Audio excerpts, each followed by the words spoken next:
kita berdoa. Saat ini kami datang ke hadapan hadirat-Mu ya Tuhan. Kami menyembah Dikau dalam kebenaran-Mu karena kami percaya bahwa Tuhan sumber kebenaran, dan dari kebenaran Tuhan maka kami dituntun untuk memahami apa yang menjadi rencana Tuhan dalam kehidupan kami. Karena rencana Tuhan itulah yang terindah dalam kehidupan kami, sehingga setiap rencana-rencana hidup kami tempatkan di dalam rancangan Tuhan. Saat ini di dalam katekesasi pranikah yang kedua untuk Bapak Mama Gitan, kami bersama-sama akan mengikuti materi katekesasi ini. Kami mohon Roh Kudus Tuhan melingkupi kami, biarlah materi ini dapat diterima untuk menjadi bekal dalam mempersiapkan diri untuk menghadapi pernikahan yang akan datang, bahkan di dalam menjalani kehidupan rumah tangga Kristiani ke depan. Mari Tuhan datang dan bersama-sama dengan kami berbicara kepada kami lewat kebenaran-Mu yang tertuang dalam materi katekesasi ini. Dalam Yesus Kristus kami berdoa. Amin. Mari bersama-sama kita melihat Ibrani pasal 11 ayat 6. Ya, saya bacakan. Tetapi tanpa iman tidak mungkin orang berkenan kepada Allah. Sebab barang siapa berpaling kepada Allah, ia harus percaya bahwa Allah ada dan bahwa Allah memberi upah kepada orang yang sungguh-sungguh mencari Dia. Allah sudah memberi iman di dalam diri manusia, dalam diri Adam, kemudian Hawa, bahkan sampai kita sekarang. Allah memberi kita iman. Iman yang bagaimana? Iman yang menyatakan bahwa kita percaya ada Allah yang tertinggi. Ada Allah yang sesungguhnya itu hanya satu. Karena itulah kenapa begitu banyak agama dan kepercayaan di dunia ini. Kenapa? Banyak agama-agama atau kepercayaan-kepercayaan suku, ya.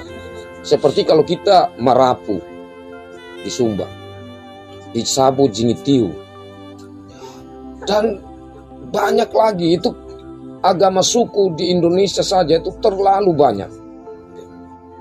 Demikian pun di saat kita berbicara tentang agama-agama. Dalam hal ini yang membedakan antara kepercayaan atau yang sering dikatakan itu agama suku, ya, dengan agama yang ada organisasinya seperti Islam, Katolik, Kristen, Protestan, dan selanjutnya. Itu yang membedakan adalah kalau disebut agama, itu dia punya kitab yang tertulis. Tapi kalau aliran kepercayaan, mereka tidak punya kitab. Coba cari aliran kepercayaan di mana yang ada kitab termasuk Merapi, tidak ada. Karena itu kenapa mereka disebut sebagai aliran kepercayaan, bukan agama. Ya. Tetapi yang saya maksudkan di sini adalah bahwa kenapa terbentuk segala sesuatu itu yang berhubungan dengan hal rohani. Ini karena Tuhan sudah tanamkan iman di dalam diri manusia sejak awal tentang bahwa ada Dia yang Maha Tinggi. Tetapi karena usaha untuk mengenal Tuhan itu lebih dari usaha manusia, ya, sehingga berbeda-beda orang itu mengenal Allah. Ada yang mengenal Allah dengan cara seperti ini, yang ada seperti itu, masing-masing dengan caranya untuk bisa mengenal Allah. Nah, karena itulah maka kita bersyukur karena kita Kristen, ya.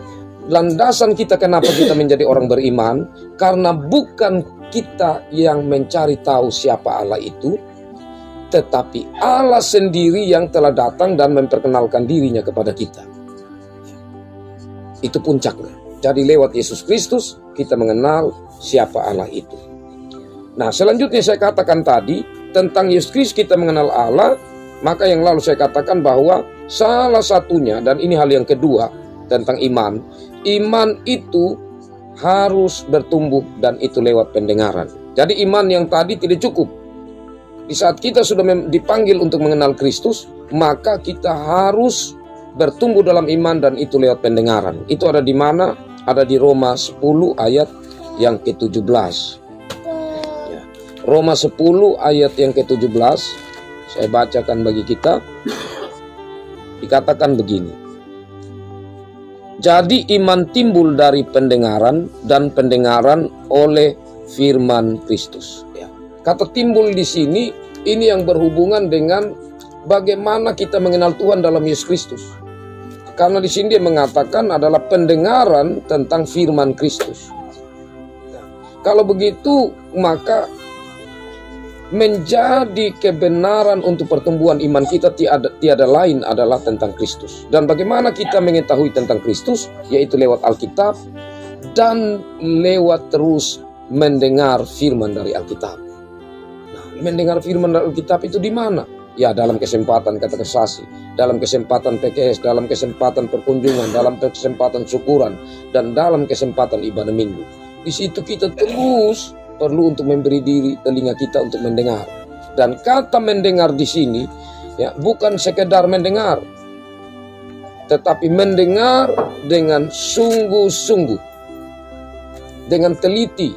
Karena itu maka mendengar harus diikuti dengan merenung. Merenungkan berarti memberi kesempatan pikiran kita untuk merenungkan, mendalami apa yang menjadi maksud firman Tuhan itu. Nah, selanjutnya yang ketiga, ya iman itu ya berhubungan dengan karunia. Itu kita lihat di 1 Korintus ya. Di 1 Korintus pasal 2, di sana tertera tentang karunia-karunia, termasuk salah satunya adalah karunia iman. Jadi ada karunia berbicara, ada karunia bernubuat, ada karunia untuk mengajar, ada karunia untuk menyembuhkan, dan ada karunia iman. Nah, tentang karunia iman ini, kekasih-kekasih Tuhan, ini yang khusus Tuhan berikan ya kepada orang-orang tertentu yang dia mau memang untuk berikan. Ya. Jadi ya seperti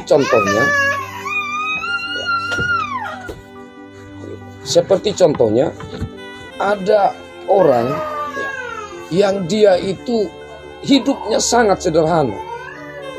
Artinya kalau kita pakai ukuran begitu ya, kalau kita di Wanokaka begitu, sangat sederhana, dia tidak punya hewan, ya, dia tidak punya sawah, dia itu hanya piara 1-2 ekor ayam, itu sangat sederhana, tidak punya pekerjaan sebagai pegawai, tetapi dia itu senang dan suka berbagi, sehingga dalam rumahnya itu banyak yang tinggal, banyak yang bersama-sama. Dia menjalani, berupaya dengan apa yang dapat dia lakukan dalam rumah tangga. Tetapi dia percaya bahwa Tuhan pasti tetap memberkati kehidupan dan apa yang dikerjakan. Dan itu hanya orang-orang tertentu. Memang banyak ya. Tetapi itu kalau kita hitung dalam jumlah seperti satu Sumba ini. Tetapi kalau kita hitung dalam lingkungan yang lebih kecil ya, seperti Taparaingu, itu 1-2 orang mungkin yang Tuhan anugerahkan khusus iman yang besar. Nah, dan kepada ini tidak perlu kita iri. Orang yang dia punya iman yang luar biasa itu memang anugerah Tuhan. Karena itu Rasul Paulus mengatakan ibarat itu seperti tubuh. Semua berfungsi, tetapi ada yang dia punya fungsi itu tentu lebih besar. Seperti kalau kita jantung begitu. Itu kan dia punya fungsi lebih besar. Jadi kalau contoh kita punya jari kelingking ada fungsi. Tapi kalau jari kelingking ini putus, kita masih bisa hidup. Tidak terlalu masalah. Tapi coba jantung yang bermasalah. Nah itu jadi dalam tubuh ini ada yang lebih berfungsi. Tetapi kalau semua dapat berbicara, tidak bisa salah satu mengatakan, sudah biar sudah, saya tidak mau melakukan apa-apa. Ya, seperti contoh-contoh yang kita biasa dengar begitu. Kalau mau makan begitu. Ya, mulut bilang, engkau perut main terima saja terus, tidak buat apa-apa. Tangan juga bilang, saya juga yang tukang ambil nasi terus. Pada akhirnya tangan mandek. Mulut juga tidak mau kunyah. Karena memang tangan tidak mau kasih masuk apa-apa di mulut. Akhirnya perut tidak ada apa-apa, lemas. Dan bukan hanya perut yang lemas, tapi seluruh anggota badan. Jadi semua memiliki fungsi, tetapi ya tentu ada yang betul-betul itu penting. Tetapi hal-hal yang penting itu itu berhubungan bukan untuk pribadi. Apapun kelebihan seseorang termasuk karunia iman yang ia miliki, maka di sana itu bertanggung jawab untuk persekutuan. Tidak ada itu sesuatu kelebihan yang Tuhan anugerahkan untuk diri sendiri. Itu untuk bersama-sama. Nah, kekasih-kekasih Tuhan yang terakhir ya, tentang iman ini atau yang keempat adalah berjalan bersama-sama dengan Tuhan. Jadi iman kita bertumbuh ya. Pertama tadi Tuhan sudah tempatkan memang untuk mengenal Dia yang tertinggi, dan kemudian yang kedua sebagai orang Kristen kita bersyukur karena kita sudah dianugerahkan menjadi anggota Yesus Kristus ya. Tetapi supaya iman itu terus bertumbuh dalam Yesus Kristus, kita harus terus mendengar firman. Dan yang ketiga, kita bisa belajar bahwa ada orang-orang tertentu yang Tuhan anugerahkan iman yang lebih besar. Karena itu maka kita tidak perlu iri sebagai orang beriman untuk orang-orang tertentu yang memiliki iman yang besar. Dan yang terakhir tentang iman ini, bagaimana supaya kita terus bertumbuh dalam iman itu berjalan bersama-sama dengan Tuhan. Artinya di sini bahwa kita tidak membiarkan satu detik pun dalam hidup kita di saat kita sadar itu untuk kita lepas dari Tuhan, tetapi terus berjalan bersama-sama dengan Tuhan. Jadi apa yang kita temukan dalam hidup ini, baik itu hal yang menggembirakan, yang membawa sukacita. Kalau kita berjalan bersama-sama dengan Tuhan, maka kita tidak akan menjadi anak Tuhan yang sombong. Kita tetap menjadi anak Tuhan yang rendah hati. Kenapa? Oh, terima kasih Tuhan, saya miliki ini semua ini. Memang saya berusaha, tetapi kalau tanpa Tuhan kasih akal budi, kasih kekuatan, kasih waktu, saya bisa apa? Jadi tetap kita melihat semuanya dari Tuhan. Kalau kita ada susah, terima kasih ya Tuhan, karena saya tetap bisa menjalani kehidupan ini dengan akal yang Tuhan berikan, dengan kesabaran, dengan ketabahan, untuk saya menghadapi pergumulan-pergumulan hidup. Jadi semua itu harus dilihat secara rohani, dan orang-orang yang dapat melihat itu mensyukuri, dan dapat tetap berjalan bersama-sama dengan Tuhan, jika ia memberi dirinya untuk tetap ada di dalam Tuhan. Nah, karena itu, maka tentang iman ini, kenapa saya harus memulai dalam kata kesaksi? Karena itulah dasar. Jadi iman itu adalah dasar. Dengan dasar itu baru kita beranjak nanti kepada kata kesaksi berikutnya ya, tentang hal-hal lain.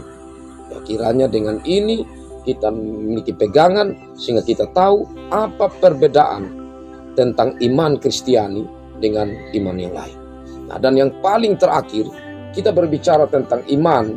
Ya, memang kalau kita baca di surat Yakobus, dia katakan bahwa iman tanpa perbuatan itu adalah mati. Tidak dimaksudkan bahwa yang kita lebih pentingkan adalah perbuatan. Tidak. Karena itu kita sudah akan terjebak pada pengajaran dari kelompok lain. Ya. Ada kelompok lain yang menekankan bahwa semakin kita banyak berbuat baik, itu semakin kita masuk surga. Tidak bisa. Ya, perbuatan baik itu sebenarnya berangkat dari iman. Iman kepada siapa? Kepada Yesus Kristus. Jadi Yesus Kristus sudah berkorban bagi kita, maka kita pun perlu berkorban. Karena kita meneladani bagaimana Yesus berkorban, maka kita yang beriman kepada Yesus Kristus, kita harus mengikuti cara hidup Yesus Kristus. Hanya kita tentu tidak bisa seperti Yesus yang mengorbankan dirinya ya, untuk menyelamatkan diri kita sendiri. Hanya Yesus yang dapat mengampuni manusia dan membuat manusia berkenan kepada Allah. Karena Yesus suci, kita yang manusia berdosa.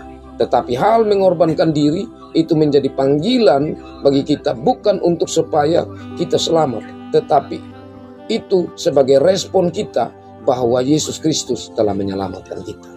Ya, jadi iman itu menjadi landasan bagi perbuatan kita. Nah, perbuatan juga tanpa dasar iman, ya itu tentu tidak berkenan di hadapan hadirat Tuhan seperti yang dikatakan bagian firman Tuhan ini tadi.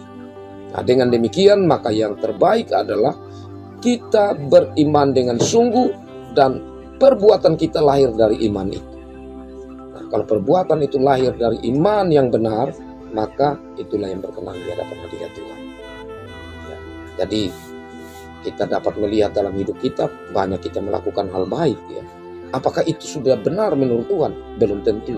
Kecuali kalau kita dengan landasan iman. Kita melakukan itu dengan landasan iman. Saya memberi sesuatu kepada orang lain dengan landasan iman, itu yang berkenan di hadapan hadirat Tuhan. Jadi demikian itu untuk kali ini, untuk katekisasi yang kedua ini, kiranya ya meskipun saya sampaikan dengan cara cepat, ya tetapi paling tidak beberapa dapat ditangkap oleh Bapak Gitan, Mama Gitan, bahkan kita semua juga yang ada bersama-sama saat ini, sehingga pengajaran-pengajaran hal rohani, nilai-nilai Kristiani itu semakin memperkuat pemahaman kita sebagai orang Kristen. Ya. Tuhan memberkati firman-Nya dalam materi katekisasi ini dan memberkati materi katekisasi yang kita ikuti bersama. Amin.